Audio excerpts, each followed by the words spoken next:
এই শীতের সময় নানান রকম শাকসবজি বাজারে পাওয়া যায়।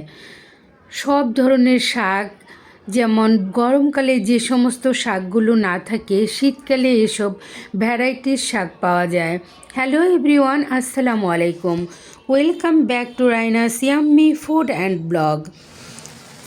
আজ শেয়ার করব শীতকালীন 3 ধরনের শাক দিয়ে, সিম দিয়ে একটা খুবই মজাদার রেসিপি। এই শাকটা আমাদের গ্রামে রান্না করা হয়ে থাকে, সেটা আপনাদের সাথে শেয়ার করছি। দেখতে পাচ্ছেন এখানে আমি নিয়েছি কেটে লাউ শাক, হাত দিয়ে ছিঁড়ে নিয়েছি বথুয়া শাক, আর নিয়েছি এটাকে আমাদের দেশে লেটা পেটা বলে, বা অনেকেই মাইরা শাক বলে, এই ধরনের একটা কিছু। যাই হোক, যাই বলুক না কেন, দেখতে পাচ্ছেন শাকগুলো। এই 3 ধরনের শাক দিয়ে আমি সিম দিয়ে রান্না করব। এখানে সব শাকগুলো আমি কেটে ধুয়ে পরিষ্কার করে নিয়েছি। সিমগুলো আমি 2 টুকরা করে নিয়েছি। আমি কিছু সিম দিয়েছি, 2 টুকরা করে নিয়েছি, দেখতেই পাচ্ছেন। এখন সব শাকগুলো খুব ভালোভাবে ধুয়ে একটা প্যানের মধ্যে দিয়ে দিচ্ছি। এই তো আমি একটা বড় কড়াইয়ের মধ্যে শাকগুলো দিয়ে দিলাম পরিমাণ মতো লবণ। এখানে আমি কিছু পেঁয়াজ আর কাঁচামরিচ অ্যাড করব সিদ্ধ হওয়ার সময়, এতে করে শাকের ফ্লেভার খুব ভালো আসে, খেতেও ভীষণ মজা হয়। সব কিছু দিয়ে এখন আমি এটাকে ঢেকে দিচ্ছি, ঢেকে সিদ্ধ করে নিব, আর কি ভাপিয়ে নিব। এই তো 3-4 মিনিট সিদ্ধ করলে এরকম হয়ে গেছে। এখন আমি এই শাকগুলো ঝরা দিব, একটা ঝুড়ির মধ্যে ঝরা দিয়ে নিব। এই তো সিদ্ধ হয়ে গেছে। এদিকে আমি প্যানের মধ্যে তেল দিয়ে কিছু শুকনো মরিচ ভেজে নিয়েছি। এই তো ভেজে তুলে নিচ্ছি। এই প্যানটাতেই আমি শাক বাগার দিব, অর্থাৎ সম্ভারে দিব। এখন এখানে দিয়ে দিচ্ছি পরিমাণ মতো পেঁয়াজ, কাঁচামরিচ। এই তো এখন থেতু রসুন দিয়ে দিলাম।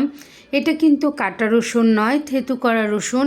থেতু করা রসুন দিয়ে বাগার দিলে যে কোনো কিছুর ফ্লেভার ভালো আসে এবং খেতে মজা হয়। রসুনের যে একটা অথেন্টিক ফ্লেভার, ওটা পাওয়া যায়। এই তো পরিমাণ মতো কাঁচামরিচ, পেঁয়াজ দিয়ে দিচ্ছি। এখন দিয়ে দিলাম সরিষার তেল। আমি যেহেতু সরিষার তেল ব্যবহার করি, তাই সরিষার তেল দিয়ে দিলাম। আমরা যে তেলই ব্যবহার করি না কেন, ওটাই দিয়ে দিব। এখন সব কিছু নাড়াচাড়া করে নিচ্ছি। আমি কিন্তু এগুলো লাল লাল করে ভাজবো না, একটু ভাজা হলেই শাক দিয়ে দিব। পেঁয়াজ, রসুন, কাঁচামরিচ এগুলো আমি মিডিয়াম আঁচে ভেজে নিচ্ছি, যাতে করে পোড়া লেগে না যায়। শাকে আমরা আসলে মশলা দিই না, অনেকে আবার একটু হলুদ ব্যবহার করেন, হয়তো ওভাবেও তাদের কাছে মজা হয়, কিন্তু এভাবে খেতে বেশি মজা হয়। ট্রাই করতে পারেন।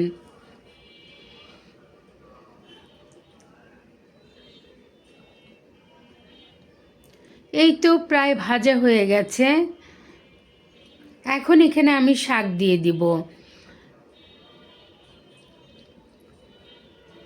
আমি অল্প অল্প করে ওপর থেকে শাকগুলো ছেড়ে দিয়েছি, যাতে করে দলা পেকে না থাকে। এখন খুব ভালোভাবে খুন্তির কিনারটা দিয়ে আমি নেড়ে নেড়ে রান্না করব।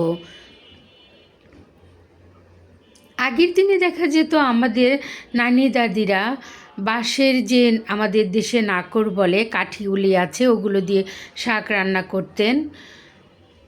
ঝরঝরে হওয়ার জন্য খুব নাড়াচাড়া করে শাক রান্না করতেন।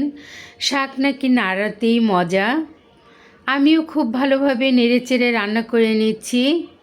যেহেতু আমি একদম সিদ্ধ করে ফেলিনি, তাই বেশ কিছুক্ষণ এভাবেই তেলের মধ্যে ভেজে নিব।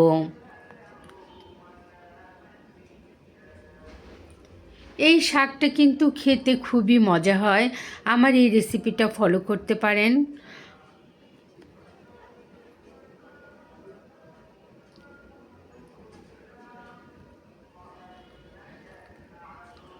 এভাবেই আমি চুলাতে রেখে শাকটা সিদ্ধ করে নিয়েছি ভেজে ভেজে, যতটুকু একটু কাঁচা ছিল।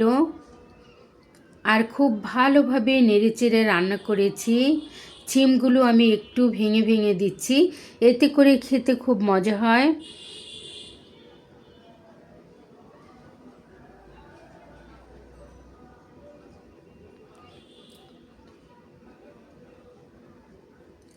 একটু যেন নিচে পানি না থাকে, এভাবে আমি ভাজতে থাকবো। খুব ভালোভাবে পানি শুকিয়ে গেলে, একদম তেল তেল হয়ে গেলে, তখন আমি শাকটা নামিয়ে নিব। এর জন্য পানি না শুকানো পর্যন্ত আমি অপেক্ষা করতে থাকছি।